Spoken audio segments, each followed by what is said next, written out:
300 people per day in the United States are dying from accidental fentanyl overdoses. We know this is happening because of the opioid crisis. People that are actually pursuing fentanyl are addicted to it, are looking for a high because perhaps they were given some drugs when they got a tooth pulled, and they were turned into addicts searching for something that could sustain those highs.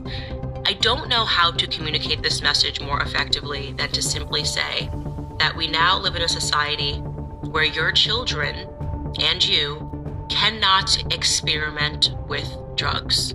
It's totally different. Growing up during my time, nobody was fearful that the stuff that they were consuming was going to be laced with fentanyl, right? I understand that children want to experiment. It's a part of them trying to pursue their freedom. You drink before you're allowed to. I certainly did. I didn't wait until I was 21 years old. You have kids that go to college and they do drugs for a little bit before they get their lives together when they're adults. It no longer is one of those things where you have to be addicted to the drug.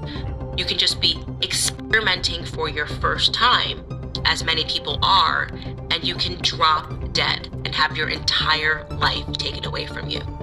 This message has to be communicated effectively to all teenagers right now. You have to make them aware that this is one of the scariest things, one of the scariest crises that I've ever seen in my life taking place in America. We talk about people that are dying of COVID, and we have a ticker every single day across the mainstream media trying to make us fearful that if you get COVID, you will die. What happens? We all react. People are locking themselves at home. People are wearing masks. There are people today that, even though they are not required to wear masks, still choose to do it because they are that traumatized by the numbers that were on their screens. Why isn't the media trying to communicate the same dangers when it comes to fentanyl? Why aren't we seeing people recognizing how fearful they should be over this very real and not imagined crisis? That woman, the partner of Ross Matengi, gave birth just 3 short weeks after her partner was found dead in a hotel room. And my heart breaks for her.